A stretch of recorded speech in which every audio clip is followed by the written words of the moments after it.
Bismillahirrahmanirrahim. Assalamualaikum warahmatullahi wabarakatuh.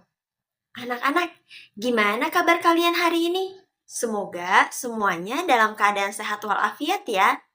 Hari ini kita akan belajar sifat-sifat cahaya. Tujuan pembelajaran kita hari ini sebagai berikut. Anak-anak, Ibu mau tanya nih, apa sih yang kalian lakukan pada saat lampu padam ketika malam hari? Mungkin di antara kalian atau bahkan ibu pasti menyalakan lilin atau lampu senter. Itu semua kita lakukan. Kenapa ya? Ada yang tahu? Ya, itu semua kita lakukan agar tidak gelap.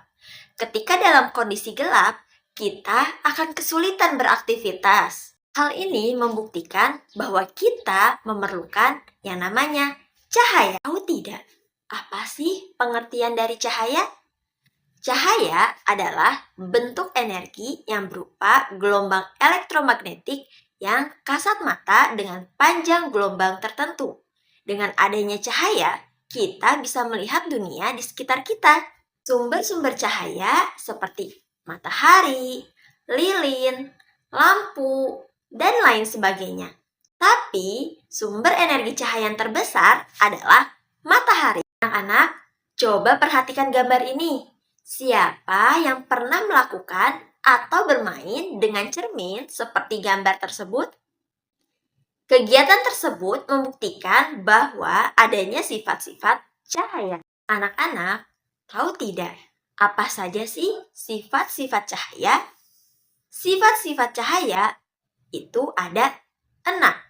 Yang pertama, cahaya merambat lurus. Yang kedua, cahaya dapat dipantulkan. Yang ketiga, cahaya dapat dibiaskan. Dan yang keempat, cahaya dapat diuraikan. Yang kelima, cahaya menembus benda bening. Keenam, cahaya yang dihalangi benda akan membentuk bayangan. Anak-anak, perhatikan gambar yang Ibu tampilkan. Ini adalah salah satu sifat cahaya, yaitu merambat lurus. Pada ruangan dinding yang tertutup, cahaya merambat lurus melewati celah-celah yang ada. Selanjutnya adalah cahaya dapat dipantulkan. Cahaya dapat dipantulkan dengan cara terpancarnya kembali cahaya dari permukaan benda yang mengeluarkan cahaya. Contohnya seperti saat kita bercermin.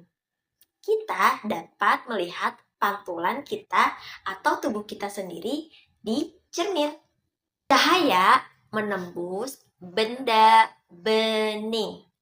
Cahaya menembus benda bening seperti kaca atau benda-benda transparan lainnya. Ya, sifat cahaya yang menembus benda bening. Perhatikan gambar ya. Cahaya menembus benda bening seperti cahaya matahari yang menembus kaca jendela sehingga ruangan terlihat terang. Cahaya selanjutnya adalah cahaya dapat dibiaskan atau dibelokkan ketika menembus media yang berbeda.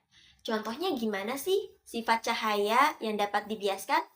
Nah, anak-anak bisa melakukan praktiknya dengan mempersiapkan gelas, air, dan pensil. Nah, saat kalian memasukkan air ke dalam gelas, lalu kalian memasukkan pensil, maka pensil tersebut akan terlihat seperti patah. Atau kalian melihat kolam renang yang dalam, tapi akan terlihat dangkal. Selanjutnya adalah cahaya dapat diuraikan. Arti diuraikan berarti pemisahan. Cahaya dapat diuraikan memiliki arti yaitu bentuk pemisahan cahaya putih menjadi cahaya dengan warna-warna berbeda. Sifat cahaya yang dapat diuraikan contohnya adalah pelangi. Terjadinya pelangi setelah turun hujan merupakan contoh dari sifat cahaya yang dapat diuraikan. Sifat cahaya selanjutnya adalah cahaya yang dihalangi membentuk bayangan. Cahaya yang melalui benda buram akan menciptakan area gelap pada sisi objek yang jauh dari sumber cahaya. Contohnya gimana sih, Bu? Sifat cahaya yang dihalangi membentuk bayangan, yaitu cahaya mengenai tubuh kita akan membentuk bayangan. Siapa di sini yang pernah melihat bayangan kita sendiri? Nah, itu adalah penerapan dari sifat cahaya yang dihalangi membentuk bayangan.